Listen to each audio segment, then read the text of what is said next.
کہتا ہے بہت محبت کرتا ہوں، ایک شوہر اپنی بیوی سے کہتا ہے بہت محبت کرتا ہوں، ایک پڑوسی کہتا ہے بہت محبت کرتا ہوں. یہ سب محبت کے دعوے کرنے والے جب تیری روح نکلے گی قبر میں لٹا کے یہ سب واپس چلے آئیں گے. کوئی تیرا سہارا نہیں ہوگا، اور جہاں کوئی سہارا نہیں ہوگا وہاں مصطفیٰ تیرا سہارا بنیں گے، وہاں آقا تیرا سہارا.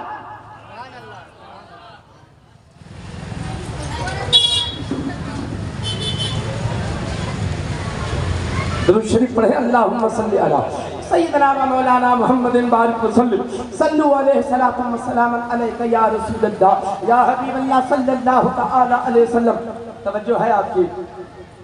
سن رہے ہیں؟ کتنے لوگ سن رہے ہیں؟ ہاتھ اٹھا کر ذرا بتائیں. سبحان اللہ سبحان اللہ. میں جانتا ہوں پیارے مسلمانوں، جو آپ کی سماعت کا انداز ہو گیا ہے نا آج کل، جو جلسے میں سماعت کا انداز ہے لوگوں کا، میں اس معیار پر خطابت نہیں کر سکتا ہوں. آپ کی سماعت بھلے بگڑی ہوئی ہو مگر الحمدللہ میری خطابت کا انداز نہیں بگڑا ہے. میں وہی بات کرتا ہوں جو مصطفیٰ کو پسند ہو، وہی باتیں کرتا ہوں جو آپ کے لیے مفید ثابت ہو. میں آپ کے ساتھ دشمنی نہیں کرتا، میں آپ کے ساتھ غداری نہیں کر سکتا ہوں. اپنی قوم کے ساتھ غداری اچھی بات نہیں ہے، اپنی قوم کے ساتھ بے وفائی اچھی بات نہیں ہے. آپ کی زندگی کا ایک ایک لمحہ بڑا قیمتی ہے. میں جو بات کرنا چاہتا ہوں غور سے سن لیجئے، میں اپنی باتوں کو بس جلدی سمیٹ لیتا ہوں. اللہ اکبر. اللہ فرماتا ہے کثرت مال کی طلب نے تجھے ہلاک کر دیا، یہاں تک کہ تم قبروں میں جا پہنچے. ہمیں اپنی زندگی کے ایک ایک لمحے پہ نظر کرنا ہوگا، نظر رکھنا ہوگا کہ مصطفیٰ کو ہماری کس کام سے مصطفیٰ کی رضا حاصل ہوگی، آقا راضی ہوں گے. میرے دوستوں اور بزرگوں، اپنے مال کو غلط جگہ پہ استعمال کبھی نہ کرنا. مال کو ایسی جگہ استعمال کرنا جو مال تیرا اللہ کی رضا کا سبب بن جائے، تیری دولت تیری اللہ کی رضا کا سبب بن جائے، جو تیری دولت رسول اللہ کی خوشنودی کا سبب بن جائے.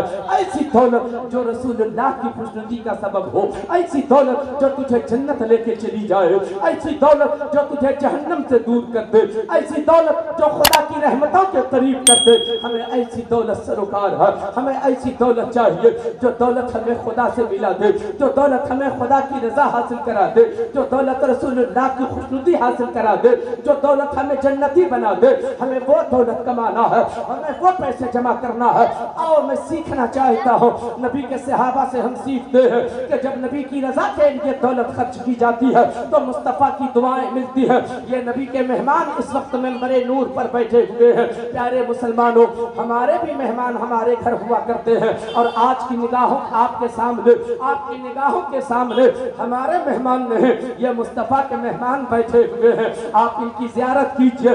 بس چند باتیں بات آپ کے سامنے رکھ کے میں گزر جانا چاہتا ہوں. سرکار عثمان غنی رضی اللہ تعالی عنہ، مال کا کہاں استعمال ہونا چاہیے، پیسے کیسے خرچ کیے جائیں. اللہ اکبر. سرکار عثمان غنی رضی اللہ تعالی عنہ چند دنوں کے لیے مدینہ شریف سے باہر تشریف لے جاتے ہیں. چند دنوں کے بعد جب 5 روز گزرے میرے آقا پھر واپس ہوتے ہیں. میرے آقا مدینے میں قدم رکھتے ہیں جیسے کہ میرے مصطفیٰ نے مدینے میں قدم رکھا ہے. 5 دنوں کے بعد واپسی ہوئی تھی حضرت عثمان غنی کی. عثمان غنی نے مدینے میں جیسے قدم رکھا ہے تو کیا ہوا، اذان کی آواز آتی ہے، اور اذان کی جب آواز آتی ہے حضرت عثمان غنی اپنے گھر نہیں جاتے ہیں بلکہ اذان کی آواز سن کر آپ مسجد نبوی دوڑ پڑتے ہیں. عثمان غنی 5 دنوں کے بعد مدینے لوٹے تھے. گھر جانا چاہیے تھا پہلے مگر گھر نہیں جاتے. اذان کی آواز ملی تو مسجد نبوی دوڑ کر چلے جاتے ہیں. عثمان غنی جب نبی دوڑ کر پہنچے تو دیکھتے کیا ہے، جماعت کا وقت ہو گیا ہے. میرے آقا مصلی امامت پر تشریف لے جا چکے ہیں. میرے آقا نے نیت کر لی ہے، نماز شروع ہو گئی ہے. عثمان غنی بھی پیچھے سے گئے، نیت کی اور آپ نے بھی نماز شروع کر دی. لیکن خیال گزر رہا ہے آقا جلدی سے سلام پھیرے تو آقا کے چہرے کی زیارت کر لی جائے، آقا کا دیدار کر لیا جائے. کئی دنوں سے مصطفیٰ کو دیکھا نہیں تھا، کئی دنوں سے پیارے آقا کی زیارت نہیں ہوئی تھی. نگاہیں بے چین و بے قرار تھے کب آقا سلام پھیرے کہ آقا کے چہرے کا دیدار کر لیا جائے. عثمان غنی اسی انتظار میں ہے. بالآخر مصطفیٰ جان رحمت نے نماز مکمل فرمائی ہے. نماز مکمل ہوئی، آقا نے سلام پھیرا ہے، السلام علیکم ورحمت اللہ۔ آقا نے جب سلام پھیرا، عثمان غنی نے زیارت کر لی، عثمان غنی نے دیدار کر لیا، مصطفیٰ جان رحمت نے دوسری طرف سلام پھیرا، نماز مکمل ہو گئی، مگر عثمان غنی کا کلیجہ پھٹ گیا۔ کیوں عثمان غنی کا کلیجہ پھٹ گیا؟ دیدار تو کر لیا نا، زیارت تو کر لی نا، اللہ اکبر، اس لیے کلیجہ پھٹ گیا۔ جب مصطفیٰ نے سلام پھیرا، السلام علیکم ورحمت اللہ، تو باتوں میں تھوڑی سی کمزوری کا احساس دکھ رہا تھا۔ اللہ اکبر، احساس ہوا آقا کی باتوں میں کمزوری ہے، آقا کے چہرے پر نقاہت کا اثر ہے، آقا کے چہرے پر اداسی دکھ رہی ہے، آقا کے چہرے سے پریشانی واضح ہو رہی ہے۔ عثمان غنی پریشان ہو گئے، یا اللہ میرے آقا کو تکلیف کیا ہوگی، میرے آقا کو کیا اذیت پہنچ گئی ہے، آقا کی باتوں میں کیوں کمزوری ہے، آقا کی باتوں میں کیوں کمزوری ہے، آقا کے چہرے پر اداسی کیوں ہے؟ لیکن ہمت نہیں پڑی کہ آقا سے سوال کر سکے۔ کہتے ہیں حضرت بلال کا ہاتھ پکڑا اور لے کر کنارے چلے گئے۔ بلال سے ارشاد فرماتے ہیں، او بلال آپ ہی بتا سکتے ہو، آقا کے ساتھ ہمیشہ رہتے ہو، بتاؤ میرے آقا کو کیا تکلیف ہوئی، آقا کو کیا اذیت پہنچی، آقا کے چہرے پہ اداسی کیوں ہے، آقا کی باتوں میں کمزوری کیوں ہے؟ توجہ ہے آپ کی نا؟ سبحان اللہ سبحان اللہ، کیوں کمزوری ہے آقا کی باتوں میں؟ حضرت بلال روتے ہوئے عرض کرتے ہیں، عثمان یہ بات مجھ سے نہ پوچھو، جاؤ مصطفیٰ کے گھر جا کے معلوم کر لو، وہی پتہ چلے گا۔ عثمان غنی دوڑ کر مصطفیٰ جان رحمت کے گھر جاتے ہیں۔ ام المومنین حضرت عائشہ صدیقہ رضی اللہ تعالی عنہا کو آواز دیا، امی عائشہ، جواب ملتا ہے کون؟ کہا میں عثمان مصطفیٰ کا غلام بول رہا ہوں۔ ہاں عثمان کیا بات ہے بولو۔ عثمان غنی ارشاد فرماتے ہیں، امی عائشہ بتائیے آقا کے چہرے پہ اداسی کیوں ہے، باتوں میں کمزوری کیوں ہے، آقا کے چہرے سے نقاہت کا اثر واضح کیوں ہو رہا ہے، کیا پریشانی ہو گئی آقا کو؟ اتنا سننا تھا۔ سیدہ عائشہ کی آنکھیں اشکبار ہو جاتی ہے، روتے ہوئے ارشاد فرماتی ہے، عثمان کیا بتاؤ، 4 دن گزر گئے تیرے نبی نے کچھ نہیں کھایا ہے، 4 دن گزر گئے تیرے نبی کے حلق کے نیچے ایک دانہ نہیں اترا ہے، تیرے نبی نے 4 دنوں سے کچھ نہیں کھایا۔ عثمان غنی کی آنکھیں اشکبار ہو گئی، کلیجہ پھٹ گیا، چیخیں نکل جاتی ہے، دوڑے دوڑے عثمان غنی اپنے گھر جاتے ہیں اور گھر جا کر کے آٹے کی بوری اٹھا کر اپنی پیٹھ پر رکھا۔ عثمان غنی کے گھر میں اس وقت 20 غلام موجود تھے، 20 کے 20 دوڑ پڑے، سامنے آئے، ہاتھ باندھے، عرض کیا آقا قیامت آ جائے گی، یہ کیا کر رہے ہیں آپ؟ ہم غلام کس دن کے لیے ہیں؟ حکم فرمائیے آٹے کی بوری کہاں پہنچانا ہے؟ ہم غلام آخر کس دن کے لیے ہیں؟ ابھی پہنچا دیتا ہوں، حکم تو فرمائیے، اشارہ تو فرمائیے۔ عثمان غنی فرماتے ہیں، اے میرے غلاموں رہنے دو، رہنے دو، آج کی نوکری میری ہے، مجھے کر لینے دو، آج کی نوکری میری ہے، مجھے کر لینے دو۔ عثمان غنی کے کہہ کر آٹے کی بوری لیتے ہیں، مصطفیٰ کے گھر پہنچتے ہیں، آواز دیا امی عائشہ آپ پردے میں چلی جائیں۔ سیدہ عائشہ پردے میں چلی جاتی ہے۔ عثمان غنی نے جھاڑو لگائے، آنگن کی صفائی کیا، پھر آپ نے آٹا گوندھا، سالن تیار کیا، پھر چولہا پھونکنے لگے۔ سیدہ عائشہ صدیقہ فرماتی ہے، میں پردے کی اوٹ سے دیکھ رہی تھی عثمان غنی جس طریقے سے بچے گھٹنے زمین پر رکھ کر چلا کرتے ہیں، گھٹنا زمین پہ رکھا کے چولہے میں پھونک مار لگے تھے۔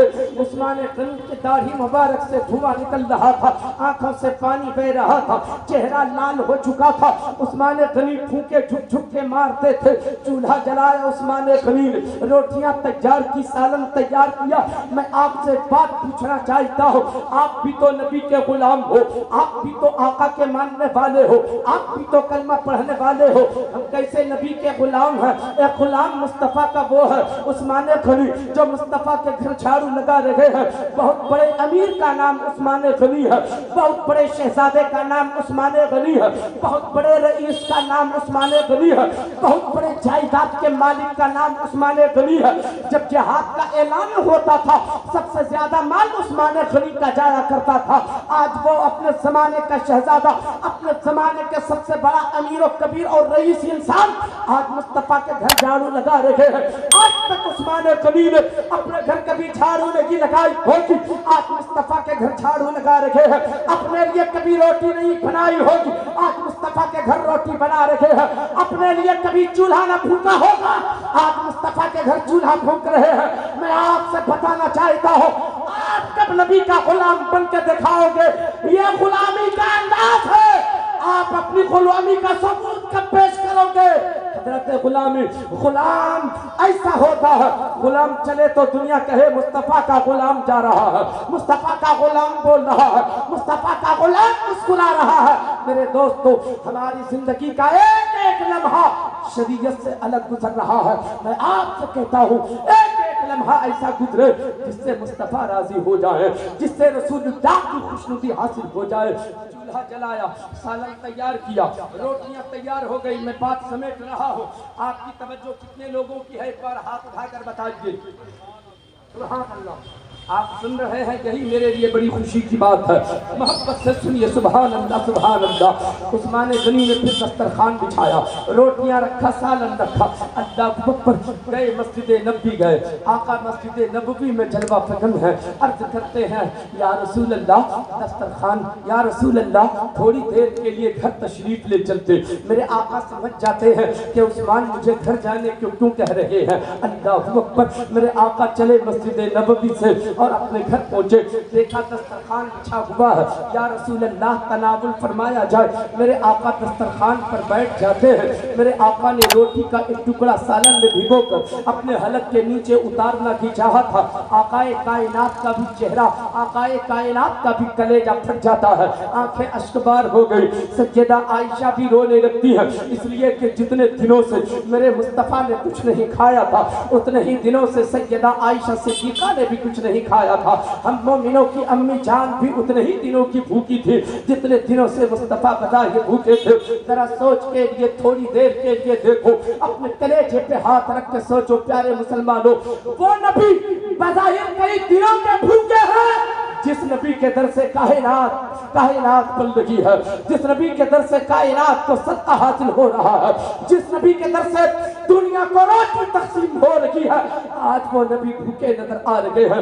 یہ ہمیں امت کو درس دینے کے لیے مصطفیٰ کی ایسی زندگی گزرتی ہے۔ آقا نے حلق کے نیچے ٹکڑا اتارنا چاہا، سب کے سب رونے لگے، عثمان غنی بھی رونے لگے، سیدہ عائشہ بھی رونے لگی۔ روتے ہوئے مصطفیٰ نے بھی روٹی کا ٹکڑا حلق کے نیچے اتارنا چاہا، اتنے میں عثمان غنی 600 دینار جیب میں اس وقت موجود تھے، 600 دینار اپنی جیب سے نکالا، دسترخوان پر رکھا، عرض کیا یا رسول اللہ اسے بھی قبول فرما لیا جائے۔ اور نبی کے غلاموں، میرے جملے یاد رکھیں گے، آپ اپنی زندگی کی کمائی کی قدر کرو، اپنی دولتوں کی قدر کرو، اپنے پیسوں کی قدر کرو، ایسی جگہ استعمال نہ کرو جس کی وجہ سے تیرے پیسے تجھے جہنم لے کے چلے جائیں، تیری دولت تجھے جہنمی بنا دے۔ ایسی جگہ پیسوں کا استعمال کرو کہ استعمال کے بعد وہ پیسہ تجھے جنتی بنا دے، وہ روپے تجھے اللہ کی رضا حاصل کرا دے۔ اللہ اکبر۔ عثمان غنی نے عرض کیا یا رسول اللہ قبول فرما لیا جائے۔ میرے آقا فرماتے ہیں یا رسول اللہ، میرے آقا فرماتے ہیں نہیں عثمان اسے اٹھا کے رکھ لو۔